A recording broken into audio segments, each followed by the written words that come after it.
Hey everybody, today I'm going to be making a crystal oscillator from scratch, which you might never have done before, and I'm going to use some 7400 series logic chips to divide the crystal frequency down to the frequency I need. Today I'm going to be using a Colpitts oscillator, very simple. The crystal oscillators you're most familiar with are probably ones that are integrated into like a microcontroller or something like that. And those are a simple CMOS inverter driving the crystal to parallel resonance in what's called a Pierce oscillator. I certainly could have gone that route, but I didn't want to use an entire chip for a single inverter. So I figured I'd do it with just a single transistor circuit. I'm going to be using a 2N3904. You probably can't read that. That's okay. Emitter on the left. That's going to be driving an emitter resistor of 470 ohms to ground. I'm going to bias the base with a little resistor divider over here. The 75k ohm resistor to the +5 line and a 39k ohm resistor to ground. So that'll give kind of a nominal 1.7 volts on the base. VBE is 0.7, so the emitter will sit right at about 1 volt, and 1 volt to ground through a 470 ohm resistor gives just over 2 milliamps.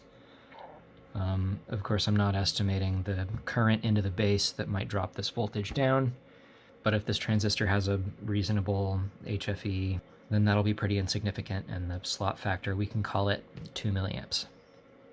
Of course, the collector needs power.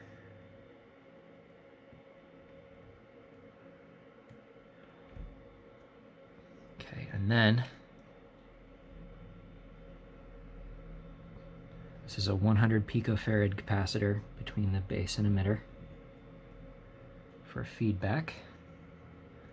And this is a 300 picofarad, 301, 300 picofarad capacitor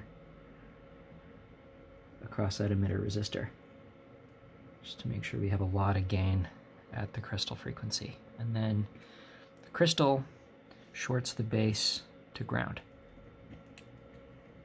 just like that.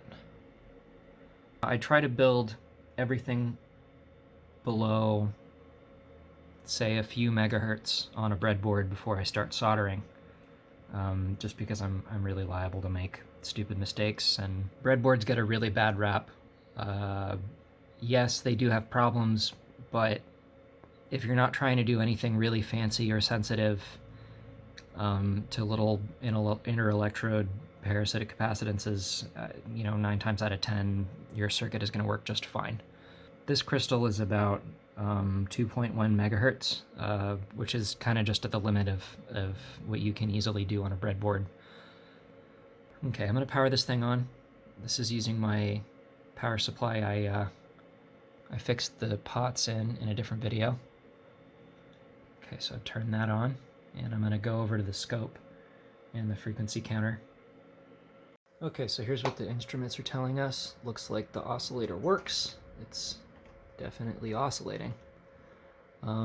Frequency looks dead stable. That's updating every time we get a flash over here. It's a 1-second cycle. If I get my hand close to it off camera, nothing happens with the frequency. I'm actually touching the can of the crystal with my hand right now, and we lose 3 or 4 hertz, which is really great. Let's look at this output. So I've got the x-axis is ground, and 5 volts is right about here. So it does look like it has pretty good swing. But the signal does spend a lot of time farther away from 0 and 5 than I would like. That rising edge is pretty fast, which is very good for logic circuits. Might be okay on its own. Let's solder this up and try to trigger a chip with it. I've got some perf board here, and I'm gonna leave the breadboard version right here so I have a kind of a cheat sheet. So first thing to do is put a bypass capacitor on there. You'll notice I had one down here and then two up here on the breadboard. That's pretty important when you're breadboarding stuff. Let's take power input right here.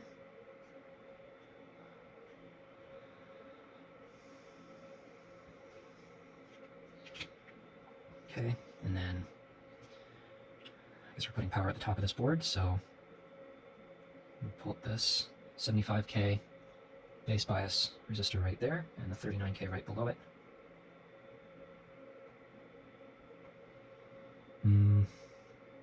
Actually, you know what? Let's move this over to the left and put the transistor on the right side.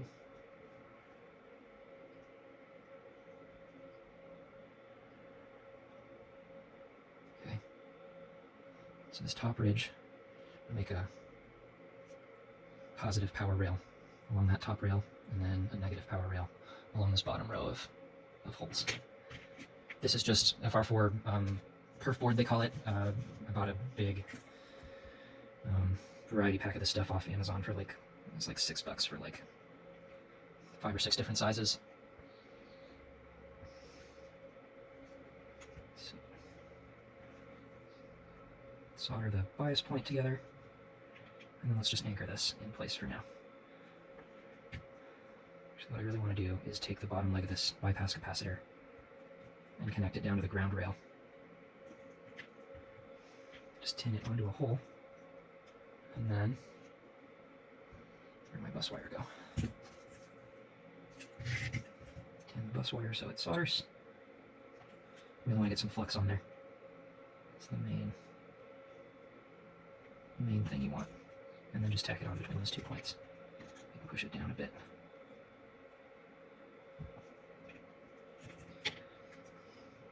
Don't be afraid to glue on the solder on. There's no harm. It's not my finest work, but it's on camera, so bear with me. It's fine. Now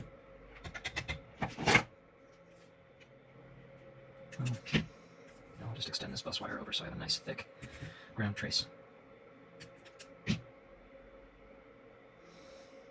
Okay. So we got +5 ground rails. We got this middle pin of the voltage divider for the transistor's base bias. Let's do the transistor next. Looking at the label, the left leg is the emitter. I want that to go down.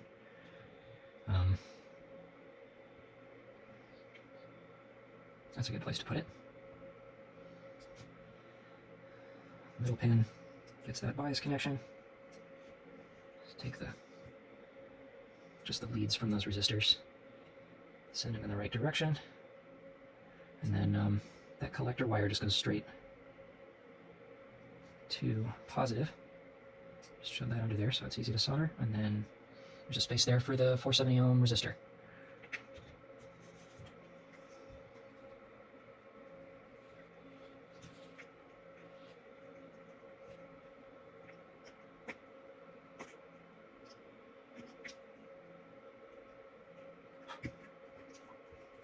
There's no need to solder every hole that your wires go through, but I kind of like it. Personal preference. It usually doesn't matter. Just clip that. Okay, we got our space for our 470 emitter resistor. Okay. See if we can squeeze it in there. Yeah, that's good.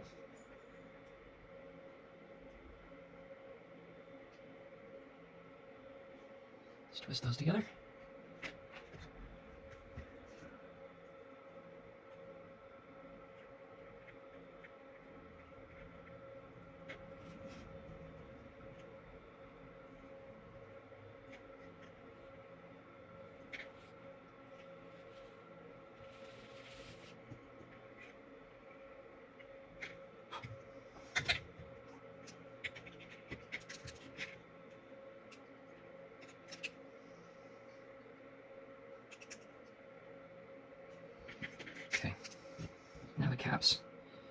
this 100p went between the base and the emitter.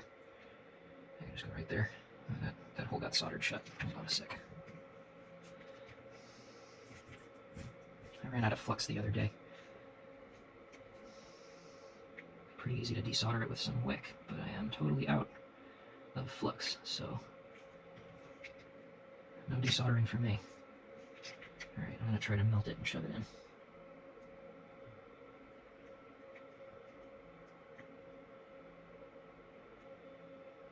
Come on.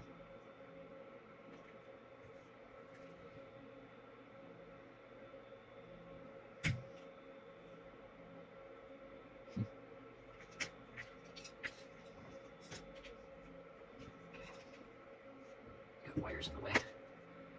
Cut them out.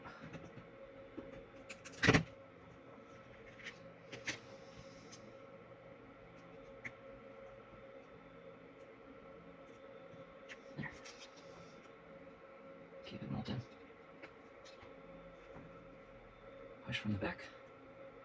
There.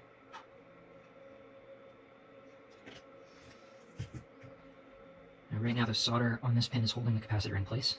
So I'm going to tack this one into place before I try and mess with that one. So tack this on the emitter. Now it's held in place, and I can risk melting this hole again. There.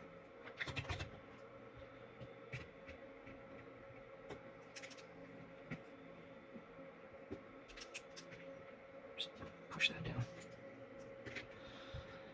All right, and then last but not least, the 300 picofarad capacitor across the emitter resistor.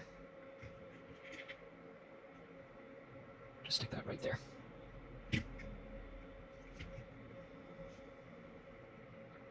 Connects there to there.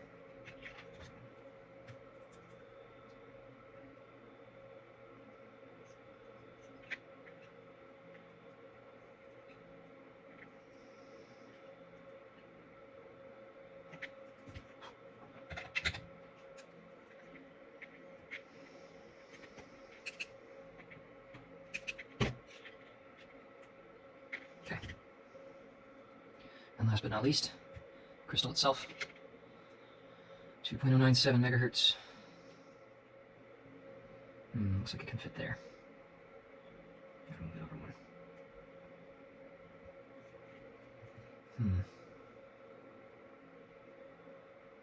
Yeah, right there. Okay.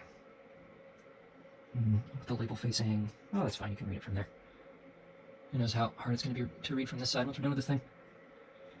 Okay, one side to ground, and the other side to the base of the transistor.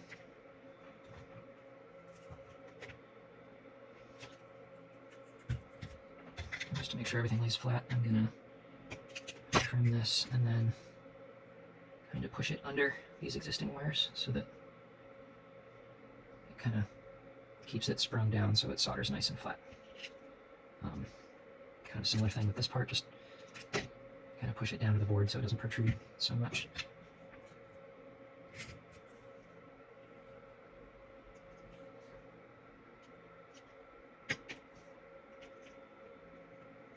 Really want to get one of those little PCB vise things. Okay, now this is one part where it really does matter to fill these through holes with solder. A crystal is a shock-sensitive device, so you can actually change the frequency by tapping on it or kind of inject pulses where there shouldn't have been any. So you want to make sure that it's securely held down.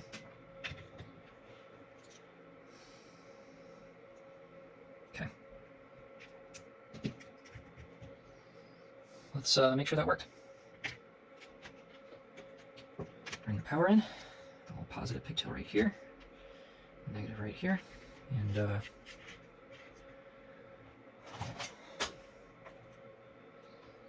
so the output is the emitter node. I should have left longer leads for that. There we go. Just hooked it on.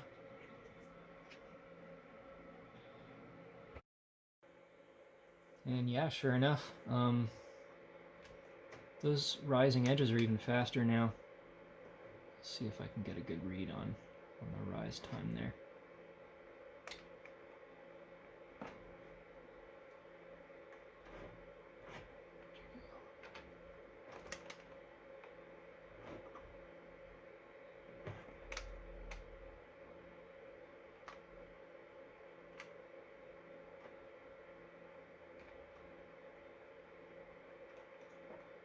Try to go 10 to 90%. 23 nanoseconds. Dang. That's pretty good. Falling edge doesn't matter so much. I'm trying to trigger flip-flops that like looking at the rising edge, so rising edge should be fast. Falling edge doesn't really matter all that much. Perfect. So the way I do iterative design is I breadboard a module, a part of the circuit, and then I solder it up, and then I connect the soldered part back to the breadboard, like so, and then I build the next part of the circuit on the breadboard using this as the input. So I can kind of do it in stages and make tweaks without getting dug too deep in a problem before I test it. So output's right here.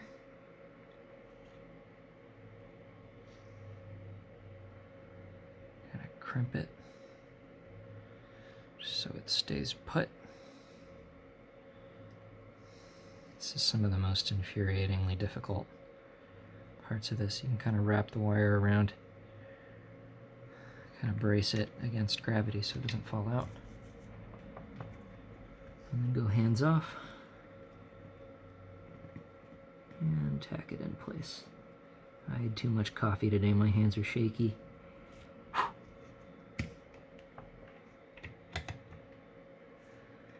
There we go. Great, so positive, ground, output.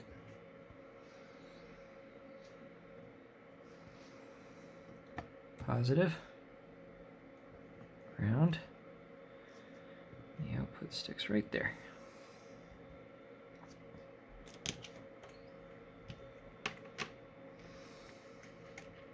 Power the breadboard back up. There. Looks like it works to me.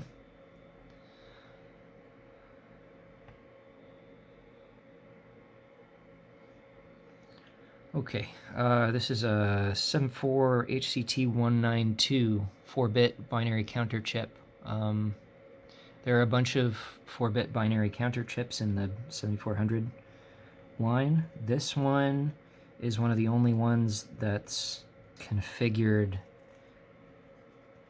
to kind of count up to a given value and then reset after a certain integer count. All in one chip. There are a lot of counters that can't do that self-reset thing without a different logic gate. Pinout of almost every 7400 series chip is highest numbered chip is the positive VCC, bottom right corner. Pin 8 in this case is the ground. The first thing I want to do is just check to see if this chip can be clocked by the output from this circuit, because this isn't really like a nice, clean, well-behaved logic signal. The edges aren't as sharp as a 7400 series chip is designed to see. So let's just see what happens. First thing we do is power the chip up and then connect the output from the crystal oscillator into the clock up, clock pulse up pin 5. And then we need to tie the load and reset pins to their default values to make sure they don't screw up the count. So I'm going to tie not PL high, which means, so not PL means don't parallel load. And I'm giving it a yes. So yes, don't parallel load. The 0 here would be don't parallel load, which means parallel load. So A 0 here means load the contents of the Ds into the Qs, and then start the count from that. And then there's an MR master reset. That's a positive polarity as opposed to the other one, which is negative. So I'm just putting ground on that. Ground on that will stop it from resetting. And we should be ready to power it up. Turn it on, and let's move over to the scope. Okay, so I've got the probe on the Q0 output, so the least significant bit of the 4-bit counter. And I'm going to look at the frequency of this. 1.08 megahertz roughly. Actually, let's look at these. There, 1.07. So that's roughly half of the 2.1 megahertz crystal input. Let's see what Q1 is doing.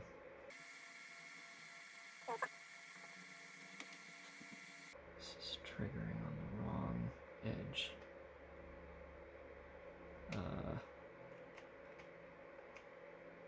Interesting. Okay, so we might be getting some spurious counts here, but this gap I do not like. But there is a component of this right here that's 500 kilohertz, which is basically the crystal frequency divided by 4, which we would expect on the second bit in the counter.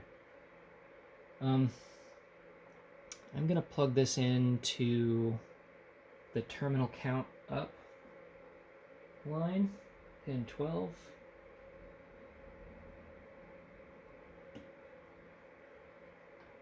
Let's see what terminal count looks like. Okay, so it's not terminal count, so inverse. So terminal count is when this line is 0, and for the rest of the time it's 1.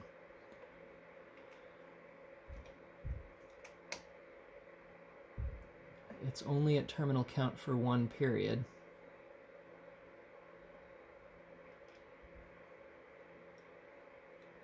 Four megahertz, so twice the crystal frequency. That's really interesting.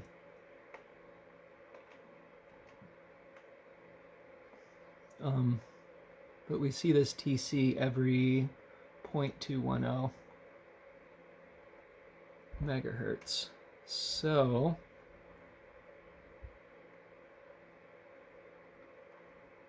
let's use the cursors a little more precisely. 211 kilohertz.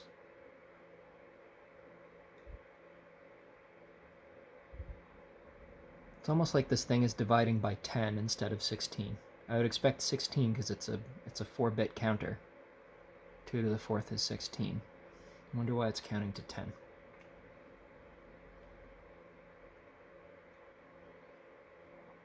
Okay, let me hook this thing up in the way I intend to use it, with the preload getting triggered by the terminal count. I actually want to count down, so I'm going to put the clock into clock pulse down. I want the terminal count down line, pin 13, to trigger the parallel load. So short 11 and 13.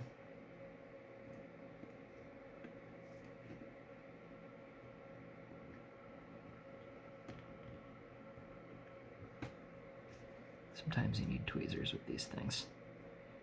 I bought a suspiciously cheap set of jumper wires, and it's like they're made of lead or something, or pure tin. They're extremely soft.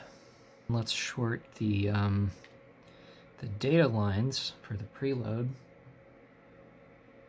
Let's count to 4, shall we?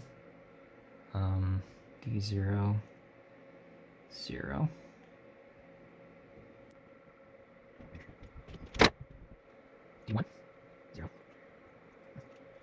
D1, 0. D2, pin 10, it's going to be 1. And D3 is going to be 0. It's pin 9, to ground. Now, every time we reach the terminal count in the down direction, which is 0, so every time the count is 0, this chip is going to preload 0, 1, 0, 0, so binary 4 into the count, and then it'll resume counting down from 4. So the output frequency on TC down should be a quarter of the crystal frequency. Let's see. Pretty interesting waveform. If I turn this off, you can see that, so this div is ground, and we got 2 volts per div, so 5 volts is right there. We are seeing some zeros, but they occur for like a shockingly short period of time. What is that? 26 nanoseconds, even less. 24. If you look at the plateau, it's like under 20. So apparently that's how much time the chip needs to trigger itself into a preload and restart the count. I just hope that's going to be a big enough pulse to trigger a flip-flop afterwards. I do need my output to be a 50% duty square wave. A nice way to do that is to take a pulse that's not 50% duty cycle and use it as the clock of a toggle flip-flop. The period between successive rising edges is what determines your period. It cuts your frequency in half, but it makes your duty cycle exactly 50% if your frequency is stable. It does look like the frequency we're getting is correct. That's about half a megahertz, so 2.1 divided by 4. That's right. I've got this D-type flip-flop, 74HCT74. There are 2 flip-flops in this chip, and we're going to need them both. Power is the same as before. Top left is the positive. Bottom right is the negative. Clock line for the first flip-flop is pin 3. I'm going to short that terminal count line to pin 3. Trying to keep this as short as possible, though it really doesn't matter that much.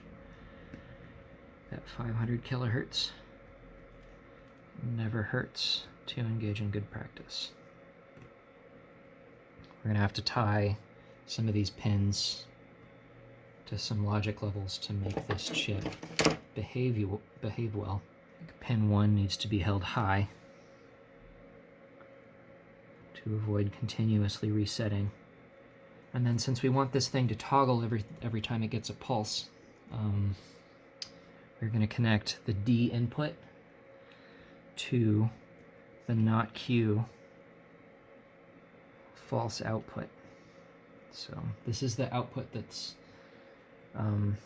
inverted. So that just tells the thing to, whatever the previous state was, go to the other state. And we're going to take the output at the regular D line, because why not? Oh, and pin 4 needs to be held high as well. So let's see if a sub 20 nanosecond pulse is good enough to trigger this thing. Oh, hey, and it looks like it is. So we've got the 192 chip dividing by 4, and the single flip-flop dividing by a further 2, so we should see an eighth of the crystal frequency on this line, and sure enough. Let's look up the second flip-flop. So the frequency I need is roughly 50 kilohertz. I just need that frequency to be very stable once it's set. 50 kilohertz from a 2.1 megahertz crystal. Ideally, I would be able to just do that in a bunch of flip-flops, just dividing by 2. but I didn't have a crystal on hand that made that work. So I divide by any integer 1 to 16 with this chip, and then I divide by 4 with this one. Let's do this in kilohertz. So 2100 kilohertz divided by 4, 525. Then I want to divide by roughly 10 or 11. What happens when I divide by 11? 47. Beautiful. So I got to set this counter to 11 instead of the 4 that it's set to right now.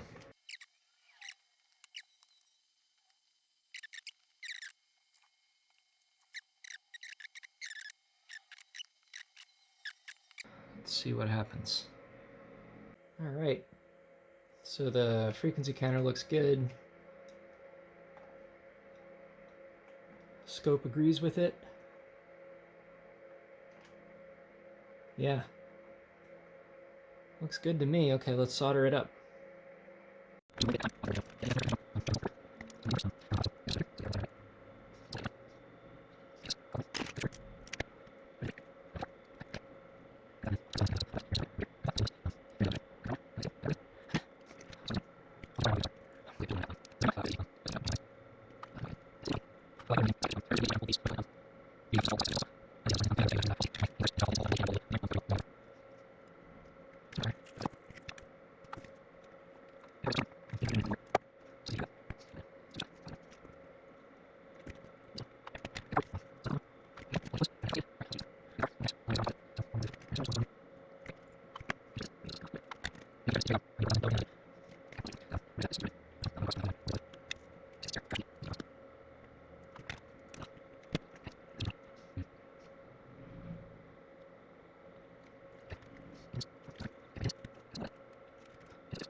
Gives you a very stable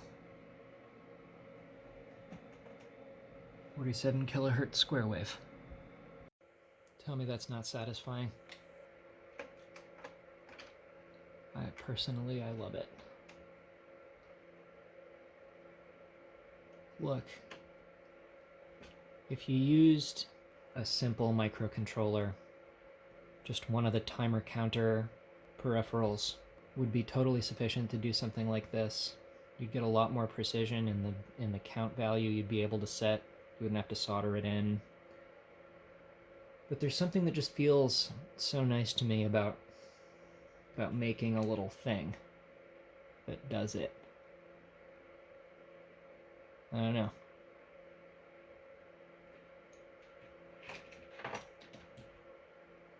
Well, thanks for watching.